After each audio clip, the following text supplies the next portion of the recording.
Well, hi, everyone. I'm Alex Vogenthaler. I'm the product management lead for Google Drive, which means I have fundamental responsibility for product strategy, product roadmap, design of the product, working with our engineering and user experience teams to get everything built out and launched to you. I am incredibly excited to be here today. You got a preview of some of what we're going to be talking about in this session in Prabhakar's keynote earlier this morning. This is a very big day for Google Drive. This is certainly the biggest day for Google Drive since it launched almost 5 years ago. My team has been in the field with you and many of your peers, IT leaders, analysts, and others, understanding what your fundamental enterprise requirements are for not just enterprise file sync and share systems, but really your needs for content management and content discovery in the cloud. We've invested, no exaggeration here, hundreds of engineering years over the last few years building out the capabilities that you need to take advantage of a system like Drive. I'm going to walk you through, with the help of some of my coworkers, 5 major launches today covering the gamut of what you need to see in a solution like Google Drive. What those 5 launches sum up to is that today's the day where Drive is really ready for large enterprises, and we're very excited to be able to take you through it. Before we get into the details, I want to call out an elephant in the room, which is all of us come to sessions like this because we are really excited about the possibility of new digital technologies to change the way that we work. You walk around this conference and you hear all about machine learning and Kubernetes and cloud and the kinds of things that we're doing in G Suite. The elephant in the room is that as an IT leader, you're really confronted with an unfortunate choice. On the one hand, you can adopt revolutionary technologies that really make amazing improvements available to your business and suffer the risks that come along with those. Teams come to work the day after some big tech rollout, and the help desk phone is ringing off the hook. People aren't able to get access to their content, and business grinds to a halt. You have to decide whether you want the revolution and the improvement with the attendant risks, or same old, same old. Predictability, stability, comfort, and control. Those are both important things, and you shouldn't have to choose. In reality, your business needs both of these things. Your competitors are not standing idly by. Your competitors are innovating, they're changing, and you need to make the same kind of revolutionary changes, or you risk being left behind. But on the other hand, if you're a large enterprise, tens or even 100,000 employees, predictability is critical. And you shouldn't have to choose between these things. Now, the perception of Google, and rightly so, is that Google historically has been very focused on the left-hand side of this visual. And it's for good reason. Google search, who remembers using Alta Vista? Do people, okay, I see a lot of hands. Like the first time you used Google search, your eyes popped open. They're like, oh. There's no comparison between these two things. When I got my first Gmail account, the email that I had been using with Hotmail at the time had 2 megabytes of storage, and Google rolled out a gigabyte of storage with Gmail on day one. These are the kind of things that Google's known for. It's in our DNA. The perception is, this is where we really focus, perhaps to the exclusion of the other side of that visual. Drive is no exception here. I'll walk through a couple of things. Google Drive, since day one, has supported a maximum file size of 5 terabytes. That's 1,000 times the maximum file size of our primary competitor. We were the first to launch unlimited quota. Security has been built in from day one. All the content you upload to Google Drive gets automatically scanned for viruses, and that's been from day one. I'll give you a really impressive visual here of something that launched last year. You can now use natural language English queries to search for your content in Drive. So, when I want to find something from my coworker, Ron, I can say, spreadsheets from January with Ron. And parses my English grammar and returns what I need. One final example, and then I'll move on. 100% of the content you upload to Google Drive gets run through our optical character recognition system. So it could be a PDF of essentially image files that are coming in from your legal department. They're all getting scanned, and when you need to go back and figure out what your indemnity clauses were in some contract, you type in the word indemnity into Google Drive, and all of those documents get returned to you, even though they weren't actually written in free text. So, Drive, Google, we've historically focused on the left-hand side of that equation. But we really understand and have gone through the cultural and organizational pivot to deliver enterprises the controls and the guardrails that they need to be able to access that innovation. Because we know, as a responsible IT leader, you can't just go do the next hottest thing because buildings could fall down. Are you going to be able to meet your compliance obligations? Are you putting your organization at risk for a data breach? Are you being the responsible IT leader you need to be? So we're changing the story. The 5 launches we're walking through today really focus on the right-hand side of that equation so that you don't have to make this either-or choice. We're letting you get both of these together. Google will always invest on the left-hand side in the innovation. We have significantly grown the size of the Google Drive team over the course of the last 3 years, spent hundreds of hours in the field and hundreds of engineering years developing the capabilities that you need around control, security, compliance to deliver that reliable solution you need. So there are 4 fundamental challenges the launches we're rolling out today address. I'm going to walk you through each of those at a high level, bring up some of my coworkers to talk you through the details of those capabilities.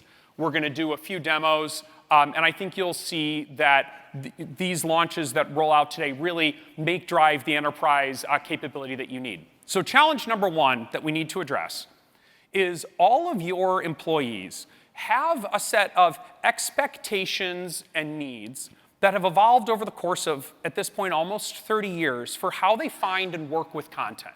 And those expectations have been built up from how they interact with network file shares and on-prem content management systems, things like SharePoint. All of the file sync and share solutions on the market today are a fundamental mismatch versus these user expectations. They were designed initially as a way for individuals to store their content in the cloud and sync it across multiple devices. They weren't designed with a team in mind, and teams have these different expectations and patterns of working. So we have to design a storage content management system that works for the way that teams work. So that's point number 1. Think about the end users in your enterprise. Now, if we can take care of the end users in your enterprise, as an IT admin, you start to think, okay, maybe this is something my people would want to use, but is it going to work for me? Is this going to allow me to fulfill the compliance obligations that I have, to protect against data breaches, to control how our confidential information gets shared and when and with whom and for how long? So we need to take care of your needs, and we're doing that. If we can address that problem, you start to get excited. Okay, my users in my organization are going to get what they need. I'm going to get the control that I need. It would be great if we were on this solution. But the prospect of migrating from the existing on-prem storage that you have into this new solution in the cloud can just seem daunting. To quote one of my coworkers, his favorite expression is, let's think about whether the juice is worth the squeeze. And in this case, unless we help you with migration capabilities, the juice might not be worth the squeeze. Could just be too high of a barrier and too disruptive. Imagine people come in on day 1 and the content's all in a different place, or the permissions aren't mapped properly, or it could just be that there were so many years and decades of content built up in these pre-existing systems that when people come into the new system, all of a sudden they feel like they're under a deluge of old irrelevant content and they can't find what they're looking for. So we're investing in migration capabilities that solve this problem. Point 4, if we can take care of your end users, if we can take care of you in IT, and then we can help you migrate, your next worry, you're not done yet, your next worry is, okay, I put all my data there, what's going to break? All these tools, all these business processes that we've architected that assume the content's in this particular place and it's accessed in a certain way, are those going to stop working? Is my finance team going to be able to execute their end of quarter close process using all those interlinked Excel spreadsheets? Is that going to work? So we have a launch rolling out today that specifically addresses the backwards compatibility needs that you have that make Drive work with all of those existing business processes and tools. The result is Drive's stronger, Drive's enterprise grade. You don't have to make this either or choice. You can have it both ways. So point number one, legacy file shares and content management expectations. This is a very simple model from our user experience research team of how users think about what content goes where. Most users are still in a mode of thinking, my stuff goes on my hard drive, my team's stuff goes on the server, whether that server is a network-mapped file share, whether that server is a content management system. Unfortunately, this isn't how existing cloud storage systems are architected. So get ready to raise your hand. How many of you in the last week have instant messaged one of your coworkers and said, hey, I can't find whatever, can you send me the link? Right. A lot of hands go up. That's a representation of the fact that existing tools aren't working. Teams have a really hard time finding their content, discovering it, getting back to it, organizing it, understanding who has access. So today we're announcing the general availability of a new capability called Team Drives. This, of everything I've done in my career, this is one of the 2 largest projects I've ever worked on. It is essentially a fundamental rewrite of all of Google Drive from just under the user interface layer all the way down to the storage system, including the API, all of the clients, everything else in between. It changes the sharing model, it changes the ownership model to make it appropriate for teams. My coworker, Diane Chaloff, is going to come up on stage, walk you through a bunch of this in detail, and then give you a great demo. Okay, so I know most of you don't know me, but I really like to cheer. It's not a joke, so we're gonna all get excited. Team Drives, woo! Team Drives, yeah! Awesome. So we're gonna stay on the slides for a quick minute. So bear with me, I'm gonna run through a few slides quickly to talk about what Team Drives is, how it can be helpful for your organization, and then we'll jump into the demo. So first up, the biggest change in Team Drives that we bring is that we make Drive transparent, predictable, and understandable for large teams. And we do this primarily by introducing a new sharing model that has one very basic rule. Everyone on the Team Drive sees everything inside. Your users will no longer question, oh, well, when I added John to the Team Drive, did he only see half the files or some of the files? No, it's super straightforward. Everyone sees everything inside. Likewise, when I put a file into the Team Drive, I know exactly who has access. So users don't undershare or overshare their content. So next up here is that we ensure that new team members automatically get content right away. And when we do this, it's because when you're added to a Team Drive, that Team Drive automatically appears in your navigation. So how is a user added to a Team Drive? Well, one of 2 ways. Team Drives are composed of individuals, like you and me, and or groups, like marketing at my domain. So you can think about this as the to line on an email address. So once someone's added to a Team Drive, we automatically put that Team Drive in their left-hand navigation. And this is really helpful when it's an employee's first day of work. Often, you're provisioning them to many systems, perhaps using Google Group or Active Directory to do so. And now that content will seamlessly flow through, and they'll open Drive and see all of their team's work. So most importantly, files stay put in the Team Drive. I never want to have to wonder, like, oh, it's on someone else's local hard drive, and now they're on vacation, and I can't get access, or they've left the team and moved on. All files in the Team Drive always belong to the Team Drive, and will permanently be there even as team members change over time. And lastly here, permissions are easy to understand and manage. So we have 4 different user roles that you can have for your users on the team drive. And I'm going to take a quick second to talk about one of those roles, which is edit access. And we think this role is really special because it's essentially the role you can give your users so they can collaborate but not break anything. So users with edit access can add new content, can edit existing content, which I like to refer to as happy collaborative actions, but they can't delete content or move content out of the team drive. And so this means if you have a user who's a little hesitant to adopt new technology, you can say to them, guess what? You literally can't do anything wrong besides upload like thousands of photos of puppies, which like who does not want to see photos of puppies? Guys, that usually goes over like a lot better. Like puppies are really fun. Like puppies are really fun. Okay, so I know I talked a lot about the user, but I want to talk for a minute about the admin. We think it's really important in Drive to both be giving users capabilities to do the actions that they need, as well as giving admins the capability to understand what's going on with the content in their organization. So we have a whole array of admin features. I'm only going to touch on a couple of them quickly. So one is admins can see a list of all the team drives in their domain, and they can manage those team drives. And that management comes in a few flavors. So first off, users are creating team drives and editing membership, and admins can also, my slides went away. Okay, awesome. And admins can also be editing membership for a team drive behind the scenes. So admins can be adding users, removing users, and changing those users' roles.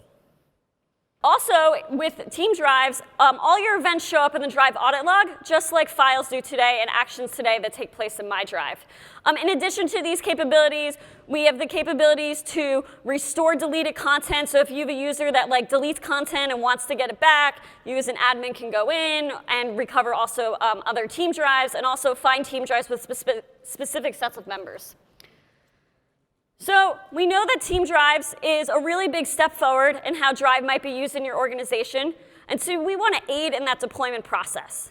And we do that in 4 ways. So first off, team drives, it's in your control how you deploy it.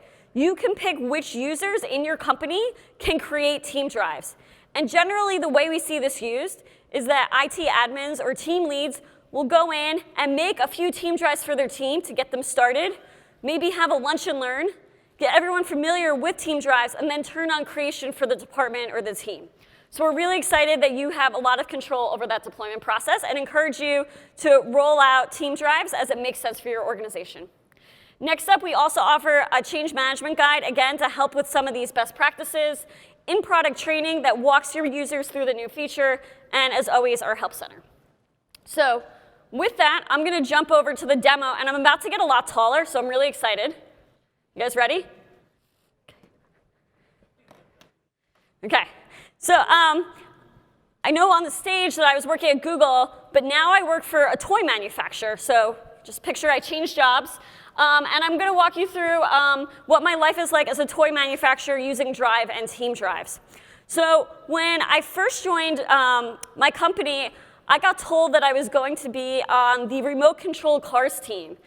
And I immediately was like, oh, how am I going to get up to speed on everything that we've been doing with making remote control cars? Well, luckily, my team had already been using team drives. So on day 1 of work, I went in. I saw all of my team drives there and all the files that belong to the remote control cars team. So pretty straightforward. I actually did a really good job working on the remote control car team. I'm pretty excited about that. And so my boss came by and said, you know what, we're going to put you in charge of the new Wi-Fi toys team. It's toys and it's Wi-Fi coming together. So this is very exciting. You guys excited, Wi-Fi toys? Yeah, maybe? Okay. We tried. We didn't know if that was going to go over well. I got the team together and we started brainstorming and had a few ideas. And I have all these files here, but I want to make sure that they're available to my team. And so I'm going to go ahead and make a team drive. So we'll jump back in. I'm going to make a new team drive called Wi-Fi Toys. And provide the internet's working. Great, so I now have the Wi-Fi Toys team drive. But right now this team drive doesn't look so good. There's no members on it besides me, and there's no files inside. So let's go take care of those 2 problems. So the first thing I'm going to do is I'm going to go back to my drive. I'm going to grab the files that are relevant here. and I'm going to move them into my team drive. And if you watch in the lower left corner, it's going to tell me that all the files moved and that everyone who's an existing collaborator on this team drive now has access. But as we know, there's no other people right now on my team drive.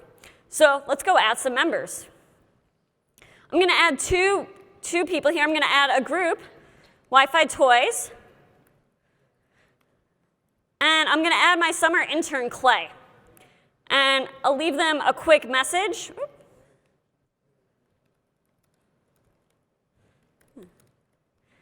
And send. And now they have access, and we can see that I've updated from 1 member to 3 members instantly. So Clay is a summer intern, and this is his first job he's ever had. He's really excited to be on the team, but as his manager, I'm a little nervous. I want to let him contribute to the space, but I don't necessarily want him deleting stuff or adding other people in the company. So I'm going to go and change Clay's role. And so all of the options for team drives are under the main menu. I'll go to Manage Members here. I'm going to take Clay, and I'm going to move him down to Edit Access. Again, that role so he can be an effective collaborator but not hurt our space. Now, the last thing that's come up is Ari, who's my colleague in finance. He's really all about the numbers and like how much money we're spending. He doesn't care at all about the toys we're making, which is a little upsetting, but I get it. He just wants to know about the budget. And so he doesn't want to be added to this team drive. He wants the one file that he needs. So I'm going to take our budget file, and not going to do that. And I'm going to share it with Ari. So Ari's been added. So now Ari will have access to this one very important file in our team drive. And if I go back and I look, oh my God. Okay, hold on. There we go. Share. We can see that it's our 3 members of our team with their respective roles plus Ari. So that's my quick demo today for team drives. And now I'm going to hand it back over to Alex. Thank you. OK, so as I mentioned, Team Drives has been in an early adopter program. We announced that back in August. And I'll let everyone read this quote for a second. I'm not going to read it out loud to you, from Troy at Whirlpool about how this is helping their organization. This is the sentiment that we get from everyone who's tried this feature out.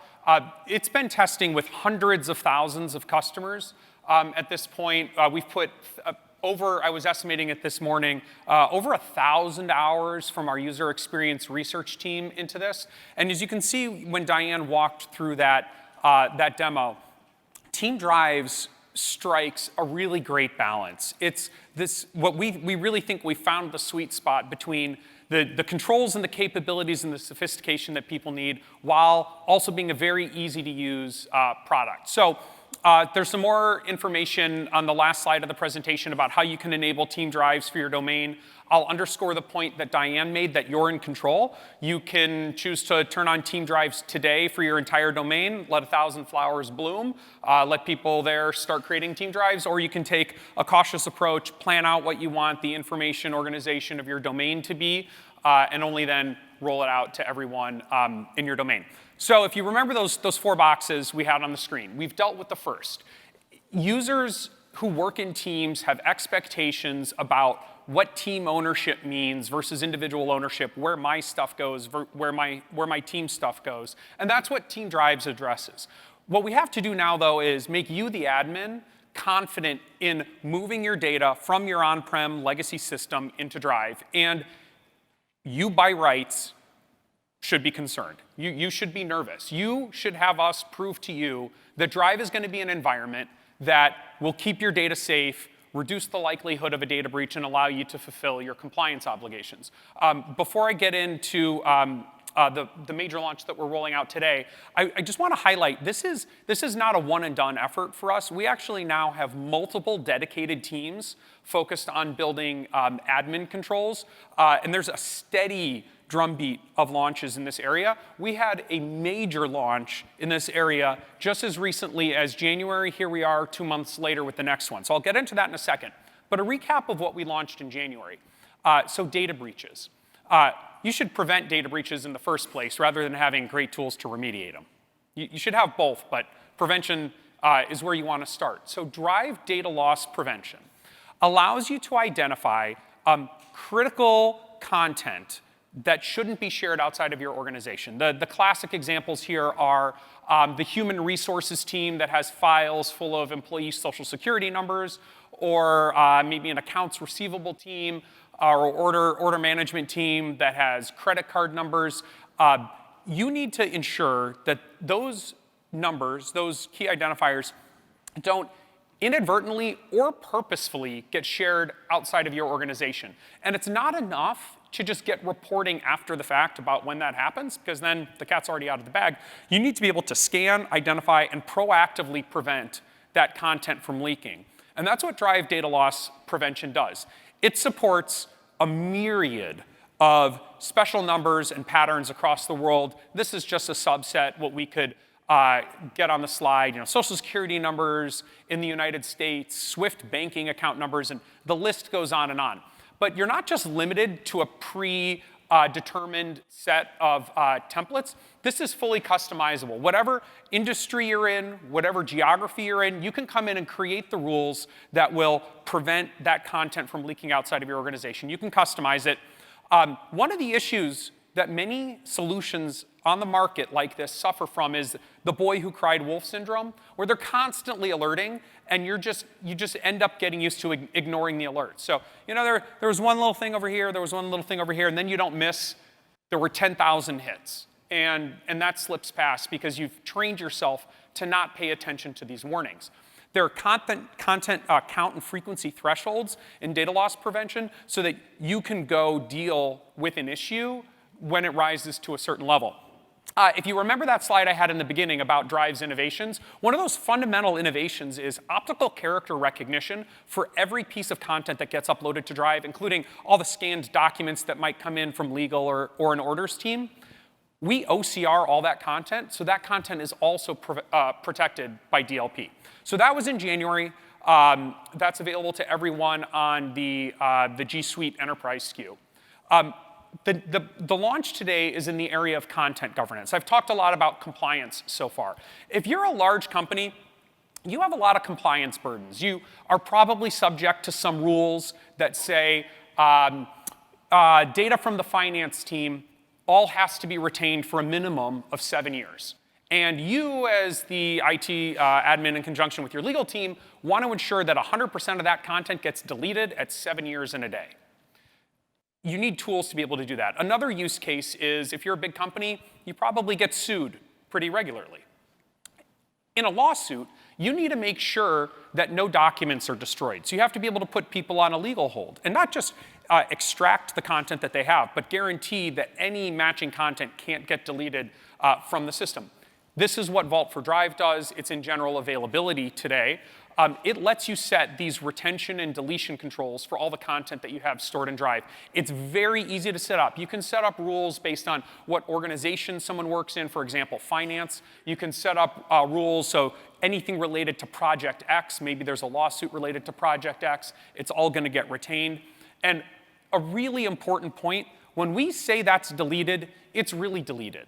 We are subject to a number of compliance certifications that require us to be audited in such a way that we can guarantee contractually that when your data is deleted, whether by you, your users, or automatically by the Vault system, it's really off our servers. You don't have to worry that that data is going to somehow come back to life somewhere, which has been an issue with some solutions in the past.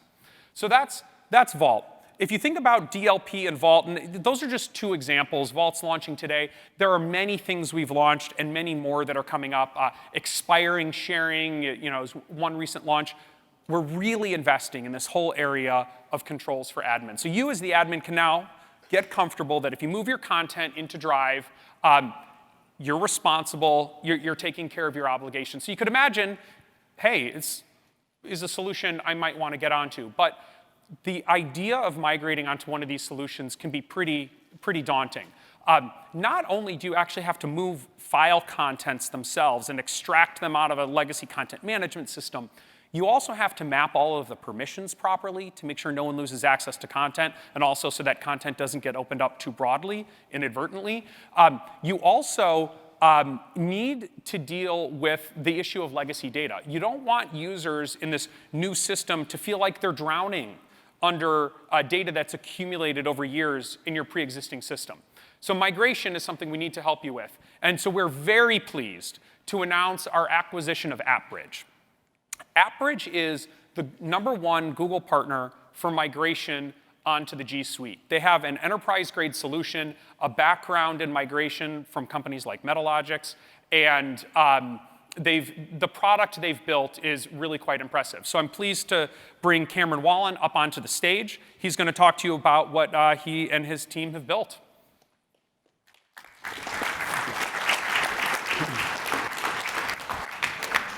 Thank you very much for the introduction, Alex. And I can't tell you how delighted I am to be standing up here to talk about migration.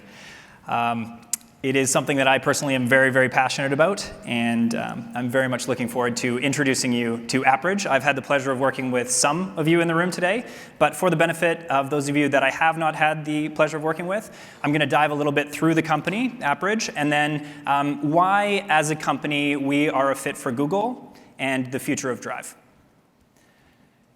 So the AppBridge mission is to provide enterprise-tested solutions to transform and migrate to Google G Suite. And we are a software company. Our team really reflects this. Matthew McKinnon, my co-founder, and myself both have computer science degrees and backgrounds. And if you look at our company as a whole, it's comprised almost entirely of software developers. Above and beyond this, previous to AppBridge, many of us also have experience in enterprise content migration in a different sphere, particularly SharePoint migration. So it is something that many of us have really focused our careers on making this challenge more simple and making the process more smooth. So it's something that we care about very, very much. After this presentation, please feel free to corner me if you have questions or you want to talk migration. I am very eager to do so. So why Google? Why are we a fit for Google? Well, there's 4 main reasons. And I do understand that there's only 3 on the slide. We'll come to the 4th in a minute. But the first is, from the ground up, the AppBridge technology has been architected and designed for the enterprise. The second is the AppBridge solution scales automatically on Google Cloud Platform. And the third is that we meet you where you are today to connect to your source environment, to scan and discover what you have, and to really make the transition to the cloud more smooth for you. So from the very beginning, we knew we wanted to migrate people to Google. And from the very beginning, we knew that we wanted to be able to scale from migrating a small number of documents to billions. This has allowed us to build an architecture that today can take advantage of the unique strengths and capabilities of the Google Cloud infrastructure and the APIs that it provides, and can really provide you a solution that scales from one user migration to hundreds of thousands. I want to take a moment to talk about the 4th reason that we feel like we're a very good fit for Google, and that is customer success. Migration, if any of you in the room have done it before, you can probably attest to this, can be a challenging and critical endeavor. And so from the very beginning, it was really important to us as an organization to make sure that customer success infused everything we did. Today, that has led to our global enterprise support team and a network of expert system integration partners who really not only understand how to use this solution, but also how to get the most benefit out of it for their customers. So let's talk about a specific customer success that happened recently in Japan. Mitsui Home Group is a housing industry leader, not only in Japan, but internationally. They partnered with SoftBank, one of the largest global Google Cloud resellers, who I understand just won a fantastic award at the Partner Awards the other night. Congratulations, if you're in the room. To migrate a 20 terabyte enterprise file share comprised of over 17 million files and folders. Through the expertise of SoftBank running the solution, not only was this project completed on time, but with 0 support tickets on day 1. If you've done a migration before, that's an exciting thing to see.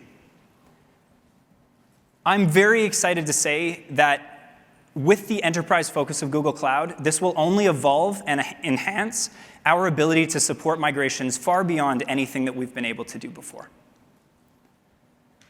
So how can the technology scale to do something like this? How could it achieve a project result like that? What you're seeing on the screen here right now is a very high-level X-ray of a single transformation server in an AppBridge topology. This might be one of many. You might have hundreds. If you're on GCP, you might have thousands. And really what this diagram portrays is that even at the lowest scale, a single server, the technology is designed to automatically parallelize the work that needs to be done on that server. So traditional problems you may have encountered, multi-threading, centralizing your logging, optimizing your Google API calls, those are all problems that this architecture is designed to solve for you. So let's go a little higher in the process and talk a little bit about migration configuration and how the experience of using the solution is. What you see on the screen in front of you is a snapshot of the bridges page. So a bridge is the term that we at AppBridge use to refer to a migration template. And so if you are configuring a migration, you want to say, come from SharePoint to G Suite, you set up your mappings, you set up how your permissions transform during that migration, you set up the filters on what data you'd like to leave behind because it hasn't been accessed in 10 years. That's all done and configured right here in this bridge. But one of the really cool things about this architecture is when you run that bridge, under the hood, it will take your migration corpus and it will split it up into what we call partitions. And it will do this intelligently, as you can see on the right-hand side there. These partitions will automatically be load balanced across your distributed topology, which means they get run on multiple servers. The more you have, great, the more you can run. And in Google Cloud Platform, this allows unprecedented scalability for migrations. The goal and result of this technology is it will create an optimization based off of your source corpus, your actual data, that is very intelligent, and it will do so by, and it will make sure that by doing so, it helps to remove the onus on your migration team from configuring it that way. So, as I said before, we do meet you where you are today. If you are in the cloud already using a technology like Office 365, or Dropbox, or Box, Ignite, etc., or if you're on premises and maybe even using an older version of one of these technologies, MOS 2007, if you know the acronym, you're probably using it. Exchange 2007, older versions of SharePoint, older versions of Exchange. Our goal is really to support you in your drive to the Google Cloud. Even G Suite domains can be used as a source for migration, which, as it is on topic for this presentation, I'm very pleased to announce that direct migration to Google Team Drives is supported. Woo!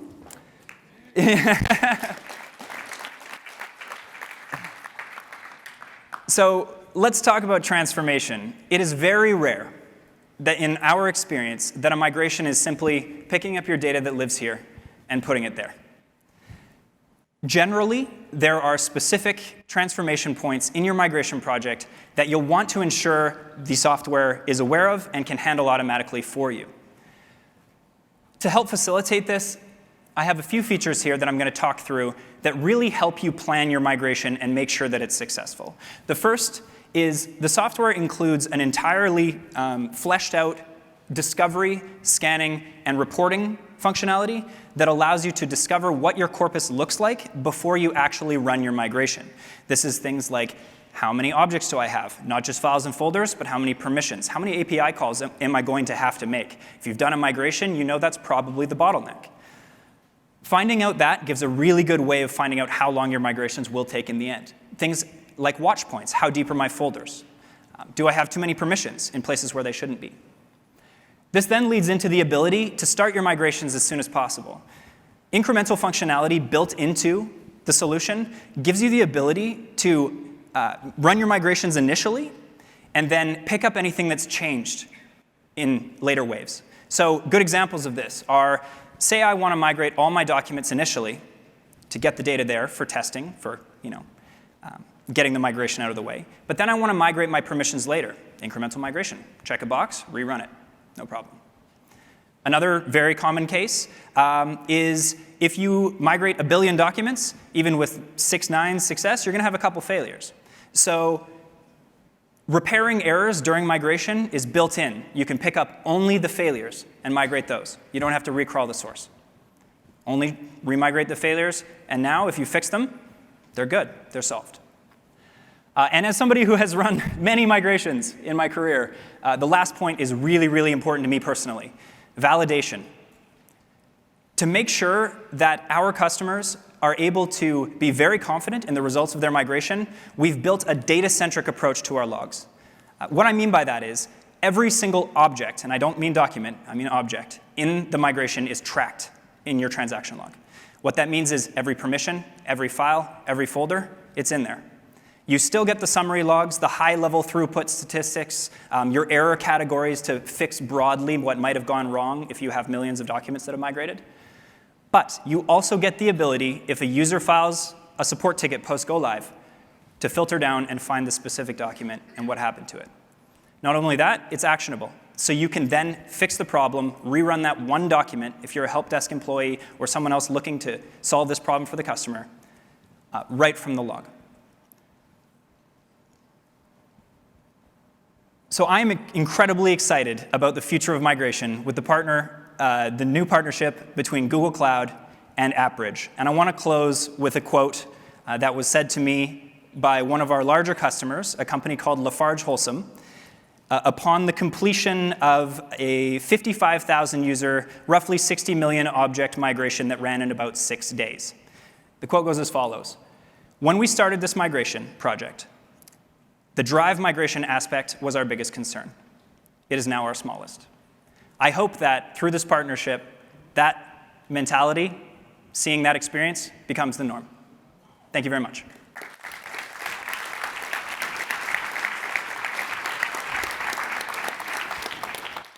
So you can see why we wanted them as part of Google and part of the Google Drive team, right?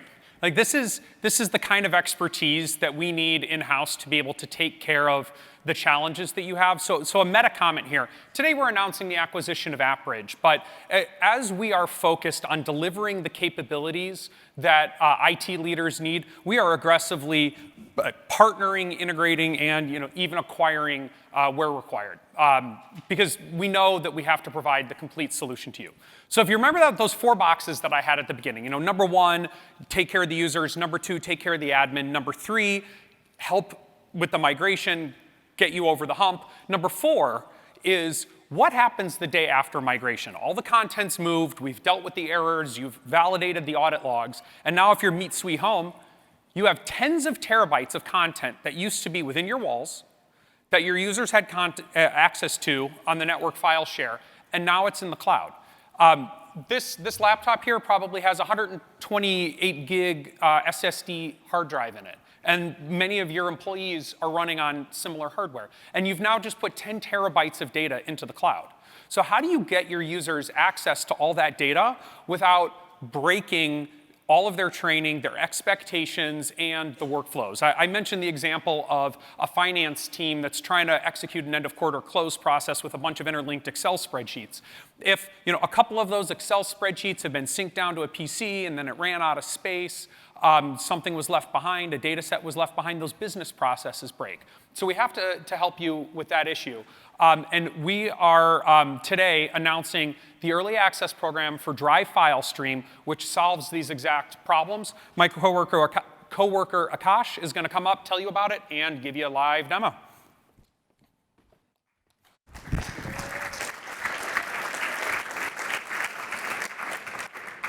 All right, thanks, Alex. Hi, everybody. So I'm Akash, and I'm just so excited to introduce you to Drive File Stream today. Drive File Stream is a brand new application built from scratch for accessing your Google Drive files on a Mac or a PC. It works seamlessly with all of the tools that your users use today, and all of your existing workflows and business processes can remain intact. And the magic all starts by mounting Google, we shouldn't be on the demo machine, sorry, we should be on the slide still. Thank you. So the magic all starts by mounting Google Drive as a network file system on the user's computer. So you can see here, we've got the G drive mounted next to the C drive, right where a user would expect to see their team files if they were using a file share. And now because Drive File Stream behaves like a network file system, the files aren't actually stored on the user's disk. Instead, they're streamed on demand when the user goes to access them.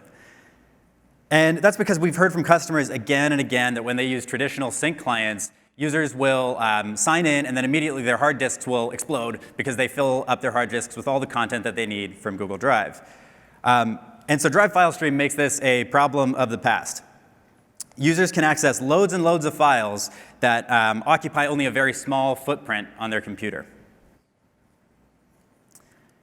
In addition, we wanted to make sure that Drive File Stream was really easy to understand for end users. And for users, there's actually nothing new to learn. The Drive File Stream works seamlessly with all of the applications they're used to. They can double-click on a Word document, and it opens in Microsoft Word, double-click on a PSD, and it opens in Photoshop. Now, since the files are being streamed on demand, you might be wondering, hey, what do we do if we have some teams that need access to their files offline? So for example, if they frequently go on customer visits where the Wi-Fi is shaky, or they fly all the time and they're on planes and don't have Wi-Fi. So we made that really easy in Drive File Stream as well.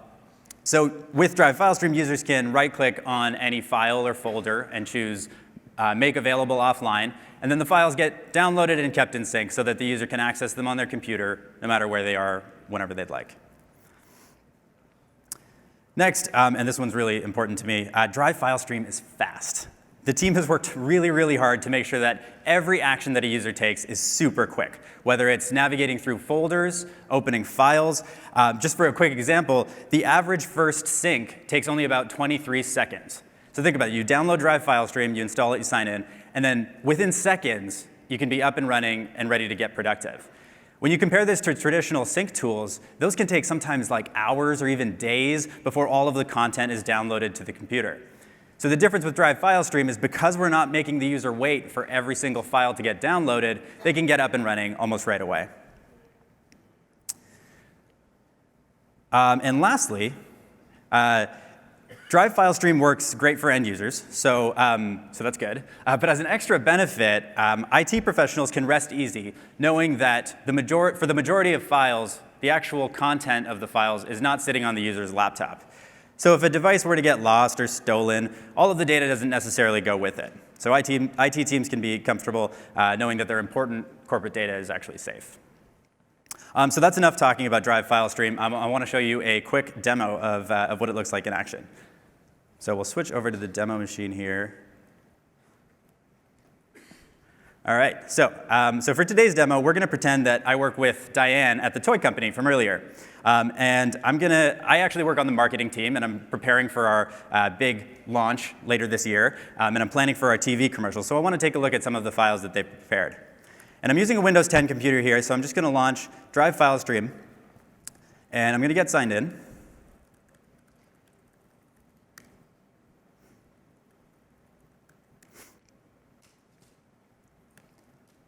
All right, so I am signed in, and Drive File Stream is loading my files. And pretty quickly, you see that my Drive folder has already opened up, showing me my Drive and team drives.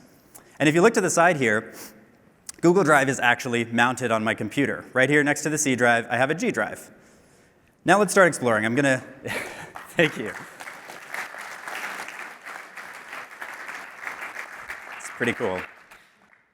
So we're going to start exploring. I'm going to pop into my drive here. And you can see that right away, all my files are accessible to me. And I actually have access to loads of content in here. This account actually has access to terabytes of content, and it's taking up almost no space on this 128 gig laptop. In this folder, just to prove it. I have a bunch of renders from the previous commercials that we've aired, and if you look at the column on the right there with the file sizes, some of these files are like 10, 7, 4 gigabytes. There's no way that all of these would actually fit on the computer. So of course, with Drive File Stream, I have access to all of my Team Drive content as well. And I'm going to go ahead and double-click into Team Drives, and I see here the Wi-Fi Toys Team Drive that Diane created earlier. So I can hop in here, and I can see that Diane has shared some toy designs as well as the launch plans. And I can see from the little cloud icons that these files are actually all stored in the cloud still, which makes sense because Drive File Stream didn't actually download every single file in advance. But as an end user, I'd like to open this launch plan, but as an end user, I don't have to learn anything new. I can just go ahead and double-click on it, and it opens up in Word just like I'd expect. So I'm going to go ahead and make some changes to this document, hit the Save button, and close it. And that's it. So I didn't have to learn anything new, and the latest version of this Word document is going to get uploaded back to our Team Drive, and Diane will see it next time that she enters the Team Drive. And this entire folder actually works just like any other network mount. So I can even grab files from my desktop and just drag them in, and they'll be uploaded to our Team Drive.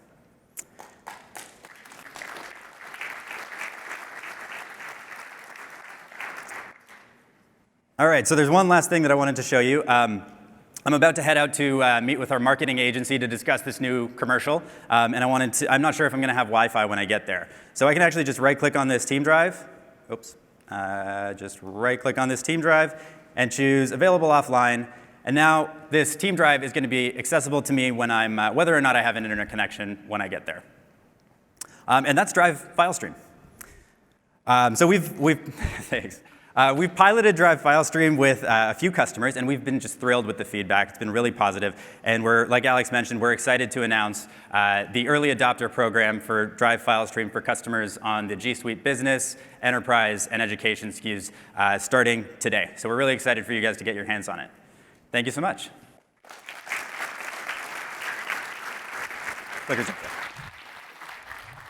All right, let's flip back over to the slides. So that early adopter program is open to everyone on the G Suite Business and Enterprise SKUs. So this is not a invite-only velvet rope party for Drive File Stream.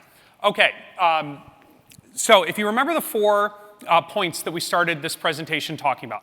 We need a sharing organizational solution that works for your users, lines up with the expectations that they have coming from on-prem. We need to deal with your issues, the admin. We have to solve migration, and we have to make sure that we don't break your business processes after you migrate.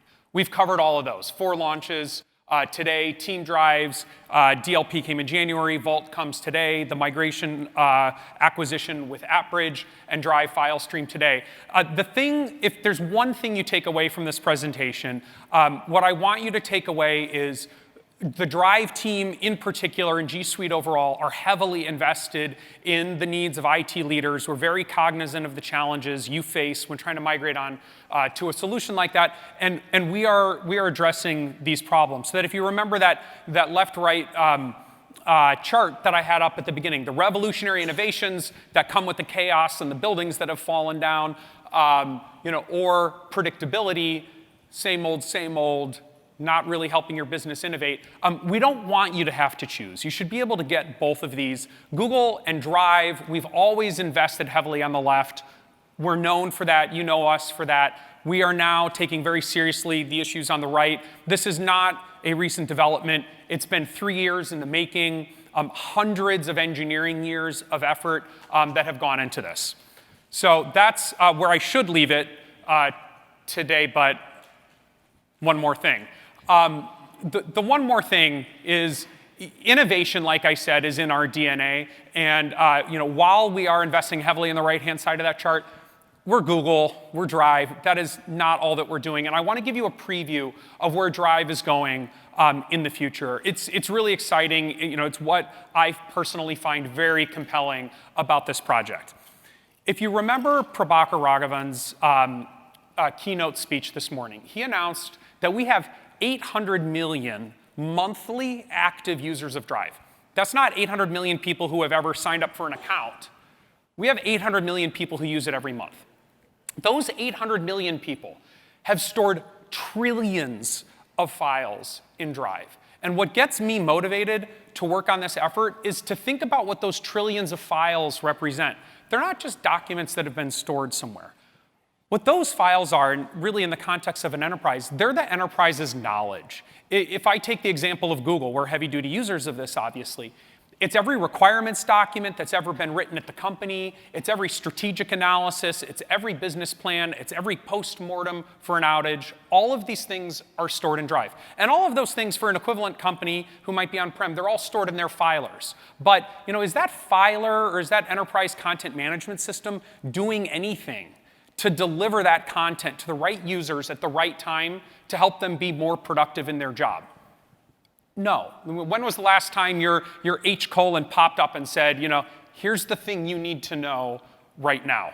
It's never happened, and that's what I find really compelling about this project. So Drive's mission going forward is to deliver knowledge, extract that knowledge that's stored in the system and deliver it to the right people within the organization at the right time, in particular knowledge workers who need access to this content. Now, this might sound familiar. If you've been around the block a couple times, you probably remember, it was 15 years ago, all the enterprise knowledge management systems that were hot at the time, and then over the next 10 years, it became enterprise content management systems. Like one term gave way to the other as people started to realize these solutions weren't delivering on their promise.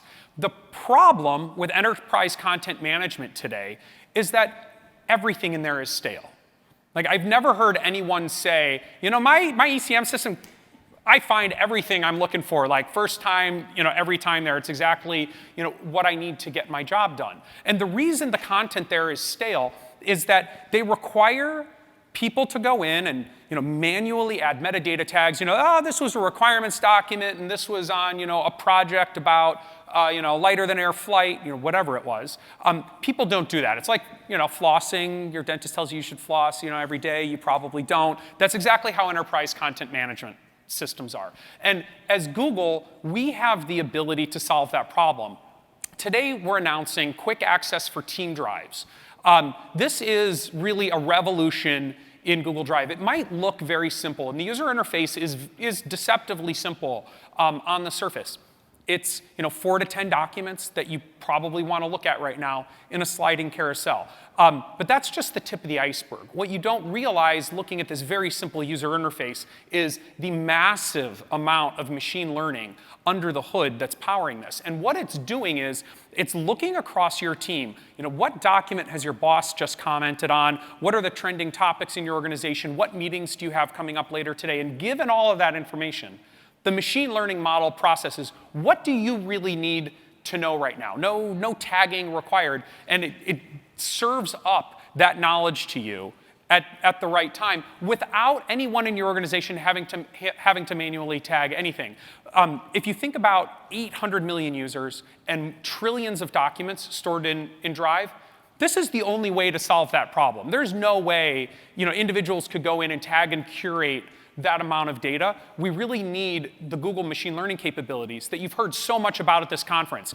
We run custom silicon for optimizing our machine learning models, for example. We're years ahead of competitors there. That's what's powering this. And you can imagine where this goes from here, not just delivering the document you need at the right time, but extracting the factual content from those documents and delivering it to you, helping you identify the experts within your organization. So if you're thinking about migrating onto Drive, what you need to know is you're going to take all that content out of your legacy content management system.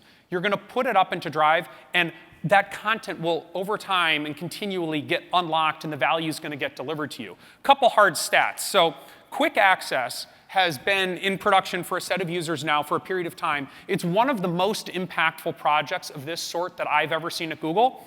It's 52% faster than users having to go and find their content manually. We can measure this empirically in a controlled way. It is already being used to open 40% of all the content in Drive. For the users who are using this, almost half the time, quick access delivers them right what they need, and they don't have to go find this. This is not something that's only getting used out in the margins. It's really now like the fundamental way people find content in Drive.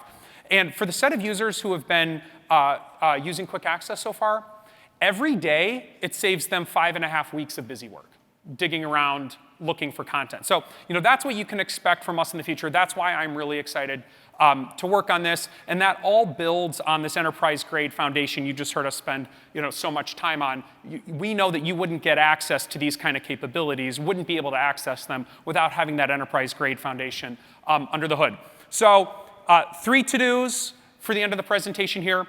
If you're a G Suite customer, consider rolling out Team Drives to your organization. It's under your control when you roll it out. There's a link there you can follow with information. 2, please sign up if you're interested in the Drive File Stream Early Adopter Program. That's if you're a G Suite customer. If you're not a G Suite customer, please consider us for your next RFP. We really think we've done the work to make Drive enterprise grade. It's ready for you. We think it belongs in your next RFP, and we will happily provide you any data that you need and spend quality time with you in that process. All right, thanks everyone for spending the hour. Really appreciate it.